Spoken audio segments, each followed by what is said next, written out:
Good morning. Welcome to our first ever OpenAI Dev Day. About a year ago, November 30th, we shipped ChatGPT as a low-key research preview.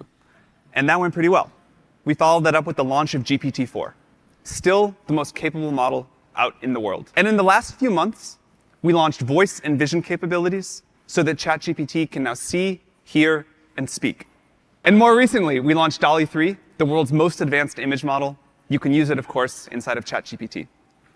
For our enterprise customers, we launched ChatGPT Enterprise, which offers enterprise-grade security and privacy, higher speed GPT-4 access, longer context windows, a lot more.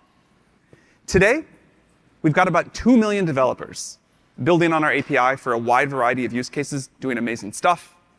Over 92% of Fortune 500 companies building on our products.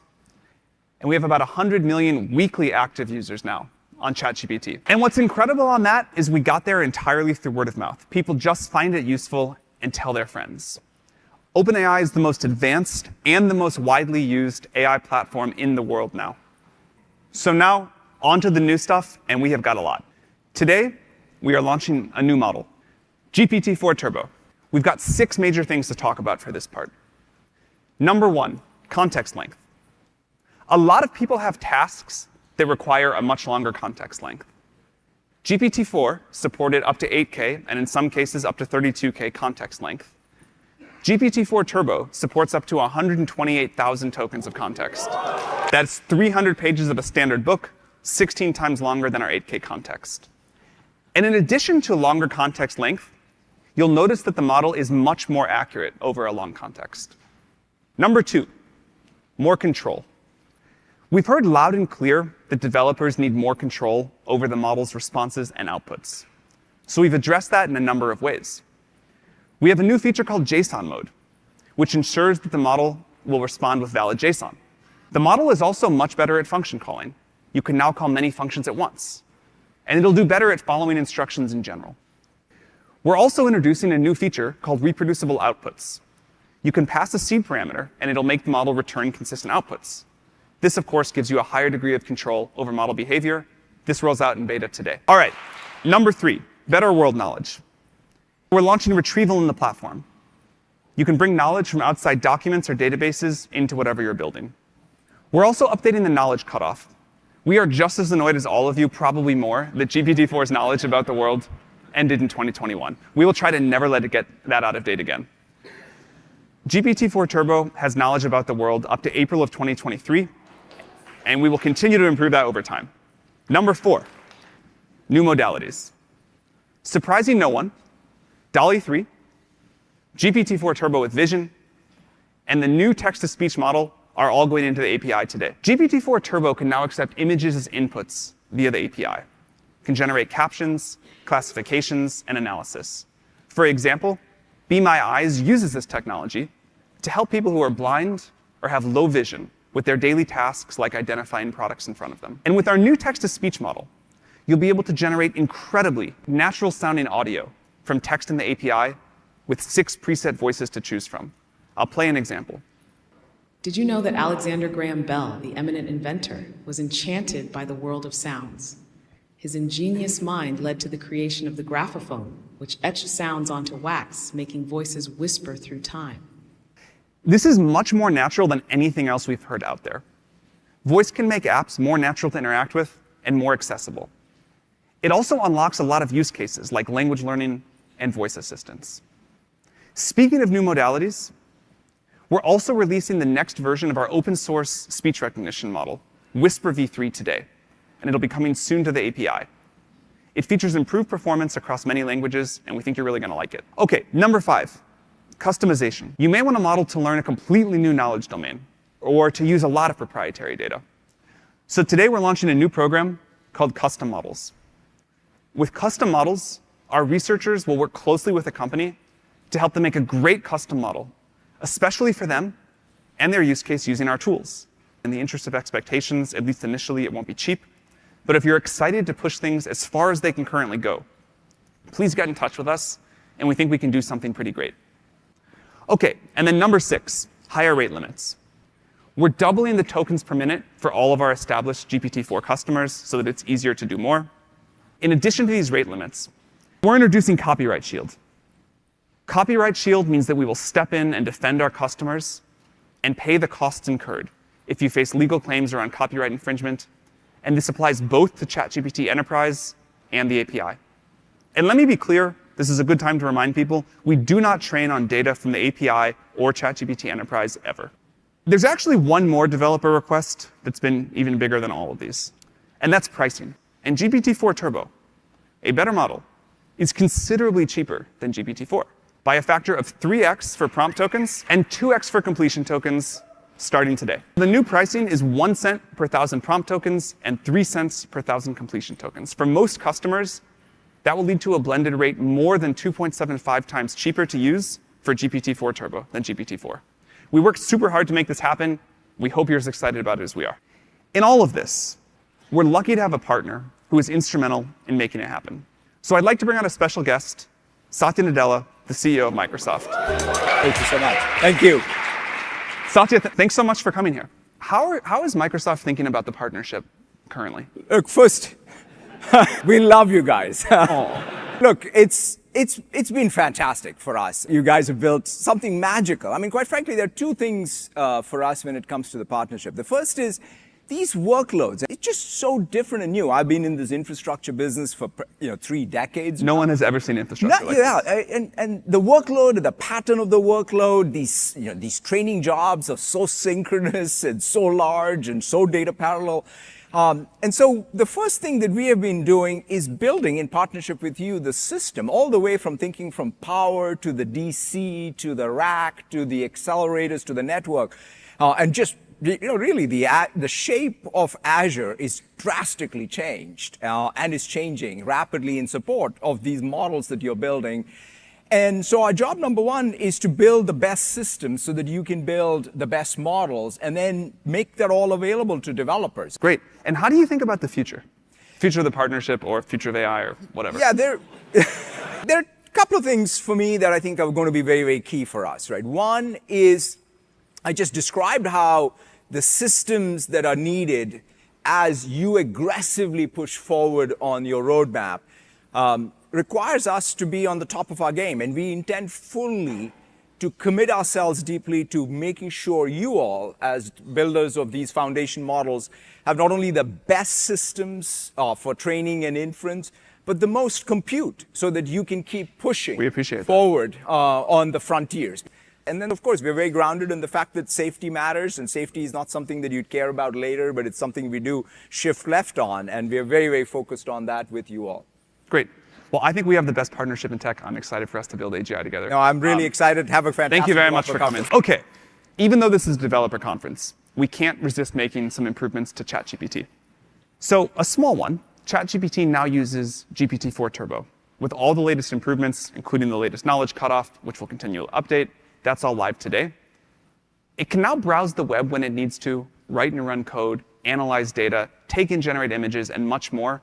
And we heard your feedback, that model picker, extremely annoying. That is gone starting today. You will not have to click around the drop-down menu.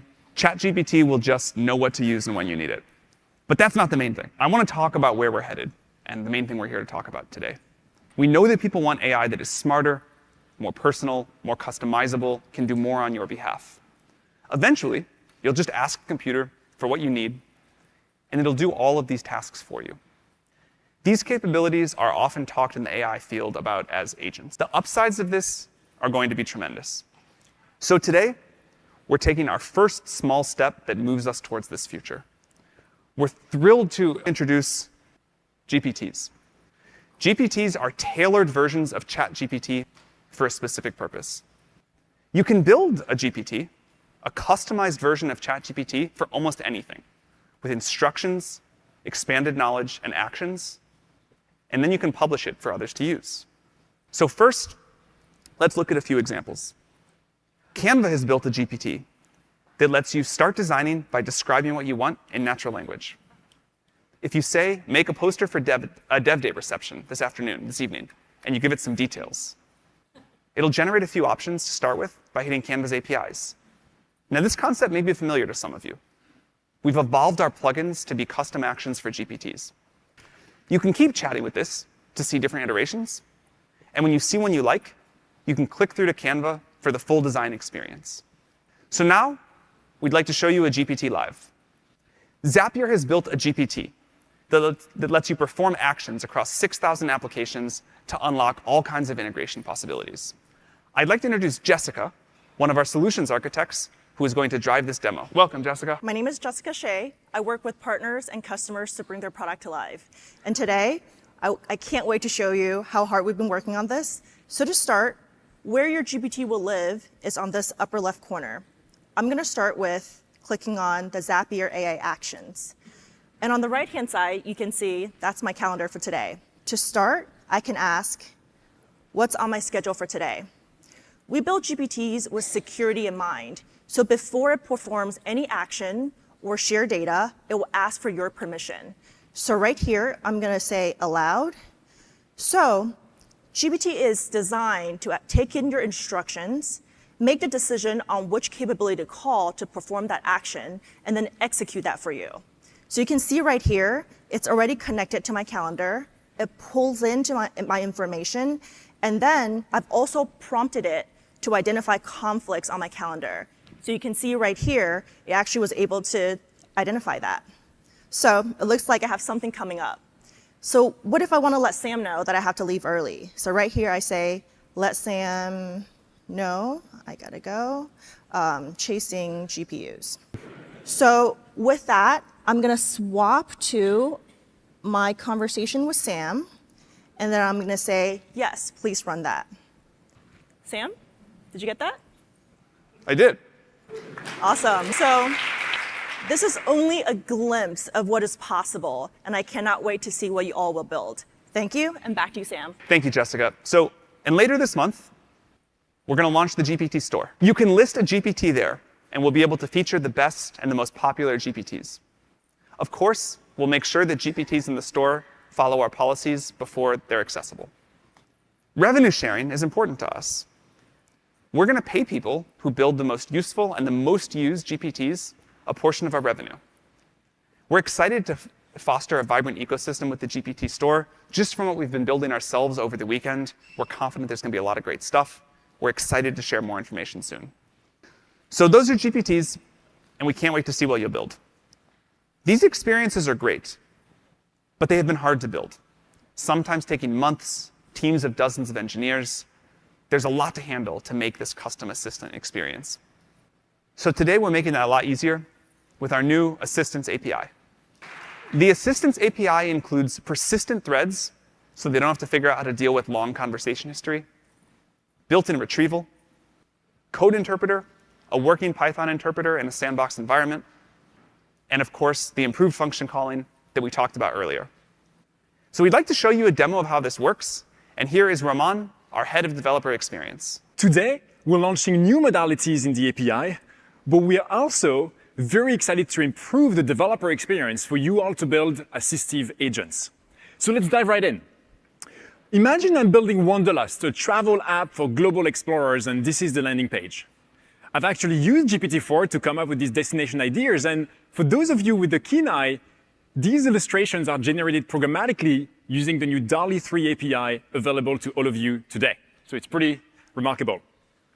But let's enhance this app by adding a very simple assistant to it. This is the screen. We're going to come back to it in a second. First, I'm going to switch over to the new Assistants playground. Creating an assistant is easy.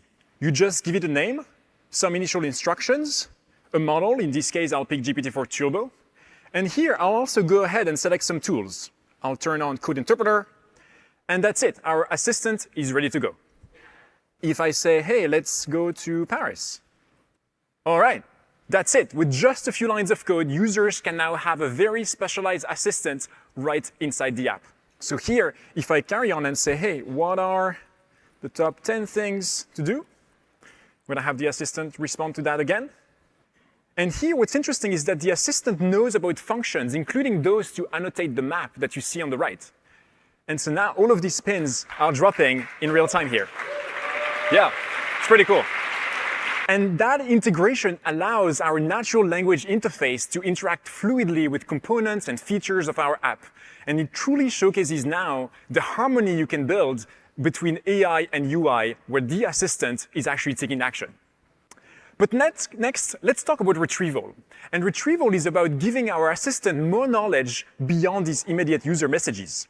In fact, I got inspired and I already booked my tickets to Paris. So I'm just gonna drag and drop here this PDF.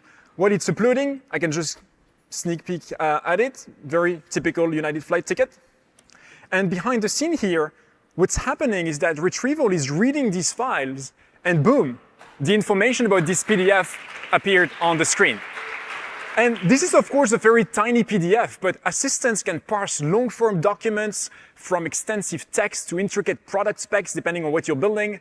In fact, I also booked an Airbnb, so I'm just going to drag that over to the conversation as well. But just because OpenAI is managing this API does not mean it's a black box. In fact, you can see the steps that the tools are taking right inside your developer dashboard.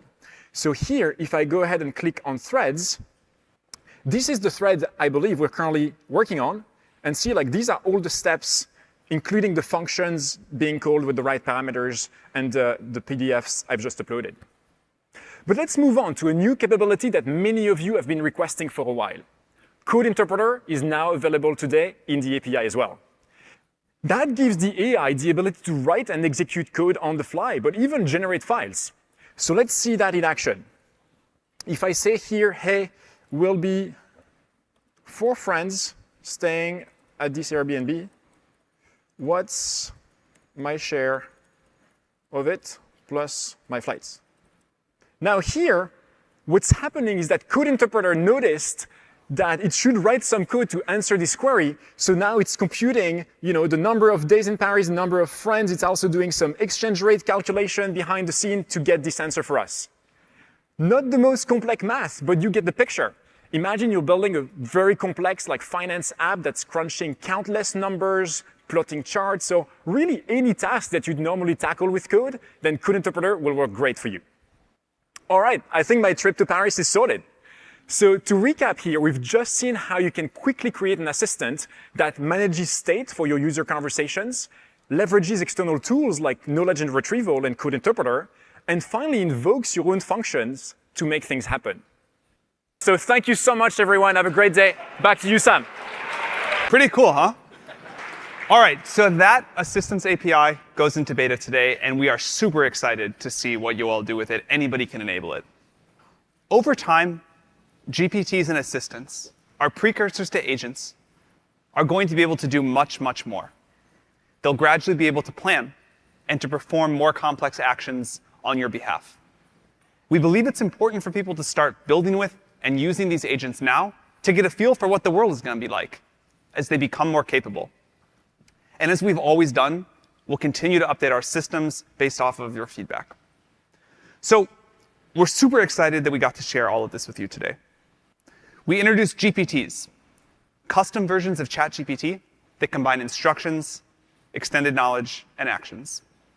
We launched the Assistance API to make it easier to build assisted experiences with your own apps. These are our first steps towards AI agents, and we'll be increasing their capabilities over time. We introduced a new GPT-4 Turbo model that delivers improved function calling, knowledge, lowered pricing, new modalities, and more. And we're deepening our partnership with Microsoft.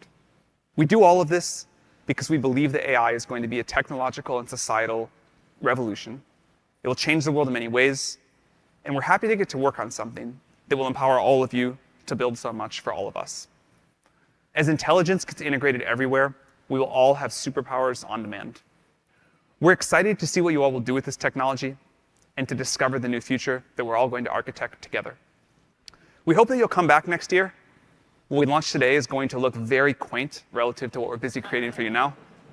Thank you for all that you do. Thank you for coming here today.